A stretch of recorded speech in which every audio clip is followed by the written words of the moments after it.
ఎక్కడ కూడా మేడిగడ్డ దగ్గర బ్యారేజ్ కట్టొద్దని రిటైర్డ్ ఇంజనీర్ల కమిటీ, నిపుణుల కమిటీ చెప్పలేదు. ఆ విషయం నేను చెప్తలేను, వాళ్ళే చెప్పిండ్రు. దాన్నే బయట పెడతా. ఇప్పుడు దెర్ ఆర్ 2 రిపోర్ట్స్. ఇది రిటైర్డ్ ఇంజనీర్ల committee. You can see on the screen. Retired engineers committee. ఈ కమిటీలో page 6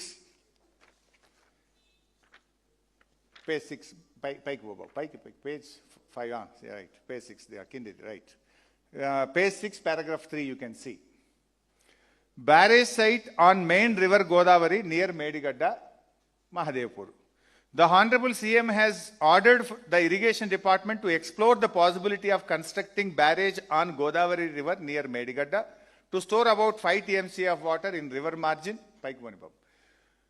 and to examine whether 160 TMC water can be directly lifted, taken to Midmaner reservoir. You can see. Koncham kindi kan babu. This is the point. To examine whether 160 TMC of water can be directly lifted and taken to Midmaner reservoir. అంటే ఆ కమిటీకి ఇచ్చిన responsibility ఏంది? మేడిగడ్డ నుంచి 160 TMCల నీళ్లను నేరుగా మిడ్మానేర్ తీసుకుపోవచ్చా అనేటువంటి బాధ్యత మాకు ఇచ్చిండ్రు అని కమిటీ చెప్పింది. చెప్తూ కిందేమన్నది, the site of barrage was examined during the aerial survey and proposed site for construction of barrage is feasible in view of less width of Godavari river.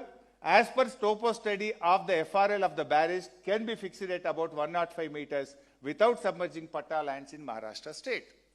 So ఏమన్నది కమిటీకి ఇచ్చిన బాధ్యత ఏంది? గోదావరి నది మీద మేడిగడ్డ దగ్గర బ్యారేజ్ కట్టొచ్చా, ఆ మేడిగడ్డ నుంచి మిడ్మానేరుకు నేరుగా డైరెక్ట్గా మిడ్మానేరుకు నీళ్లు తీసుకుపోవచ్చా? కమిటీ ఏమన్నది? ఎస్, మేడిగడ్డ దగ్గర కట్టొచ్చు అని చెప్తూ నేరుగా తీసుకుపోవచ్చా అనే దాని మీద సాధ్యం కాదు అని చెప్పింది. ఎందుకు అంటే మధ్యలో కోల్ మైన్స్ ఉన్నాయి, ఎన్టీపీసీ ఉన్నది, మీకు నేరుగా ఇది తీసుకుపోయే అవకాశం లేదు అని చెప్పింది. నిన్న రేవంత్ రెడ్డి ఏమంటాడు? మేడిగడ్డ దగ్గర కట్టద్దన్నది. ఆ కమిటీయే జస్టిస్ ఘోష్ కమిషన్ వాళ్ళని కూడా, ఆ రిటైర్డ్ ఇంజనీర్లను ఎక్స్పర్ట్స్ కమిటీని ఘోష్ కమిషన్ పిలిచింది. This is a notarised document. Ghosh కమిషన్కు నోటరీ రూపంలో నిపుణుల కమిటీ ఇచ్చిన రిపోర్ట్. ఇది నాకు ఎట్లొచ్చిందని కూడా మీరు అడగవచ్చు. నేను ఘోష్ కమిషన్ని అడిగిన, రిటైర్డ్ ఇంజనీర్లు మీకు ఏమని అఫిడవిట్ ఇచ్చిండ్రు నాకు కావాలని వ్రాతపూర్వకంగా కమిషన్ అడిగిన, కమిషనే నాకు ఇచ్చింది డాక్యుమెంటు, మాకు రిటైర్డ్ ఇంజనీర్లు ఇచ్చిన రిపోర్ట్ ఇది అని నాకు ఘోష్ కమిషన్ అధికారికంగా ఇచ్చిన రిపోర్ట్. ఇది 6/6/2025 నాడు నిపుణుల కమిటీ, రిటైర్డ్ ఇంజనీర్ల కమిటీ ఘోష్ కమిషన్కి ఇచ్చింది. బాబు, go to the page number 5. Page number 5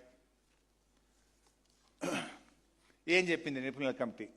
మీరు చెప్పిన ఇందాక ఫస్ట్ రిపోర్ట్ చూసినారు. Now this is the second report.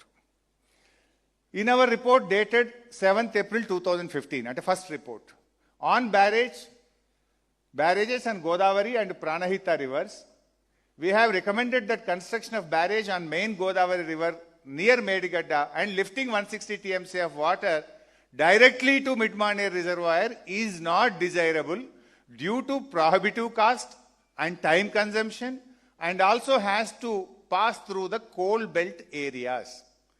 Medigadda దగ్గర పాసిబులే, కానీ నేరుగా తీసుకుపోవడం సాధ్యం కాదు. కొంచెం పైకొని బాబు, అరే ఆగమాగం చేస్తుంది బిడ్డ, కొంచెం కింది కానీ మంచిగా 2 పారాగ్రాఫ్లు కనబట్టేట్టు పెట్టు. రైట్, కొంచెం లెఫ్ట్కి జరుపుకో. Right, second paragraph. After submission of our report, government of Telangana has dropped the proposal of taking water direct from Medigadda barrage to Mid Manair reservoir and is now being taken to Sripada Sagar project following Godavari river, utilizing all the packages from 6, 7, 8 except 125 packages approved by erstwhile Andhra Pradesh government during 7 and 9. నిన్న రేవంత్ రెడ్డి ఏమంటాడు? Retired ఇంజనీర్ల నిపుణ కమిటీని పట్టించుకోలేదు, దాచిపెట్టిర్రు, పక్కకు పెట్టిర్రు అని చిల్లరగా అబద్ధాలు మాట్లాడారు. Now what the retired engineers report saying? మా రిపోర్టు చూసినాకనే, మా రిపోర్టు ఆధారంగానే నేరుగా మిడ్మానేర్ తీసుకుపోయేదాన్ని డ్రాప్ చేసుకొని గోదావరి నది ద్వారా ఎల్లంపల్లికి నీళ్లు తీసుకుపోయినరు. ఇది మా సూచన, పాటించిండ్రు, మేం చెప్పినట్టే విన్నరు అనే మాట అఫిడవిట్ రూపములో నేరుగా ఘోష్ కమిషన్కి ఇచ్చిండ్రు. లాస్ట్ పేజ్ సంతకాలు చూపి ఒకసారి, లేదా పేజ్ కూడా సంతకాలు ఉన్నాయి చూపి, లేదా లాస్ట్ పేజ్ పెట్టా ఇగో.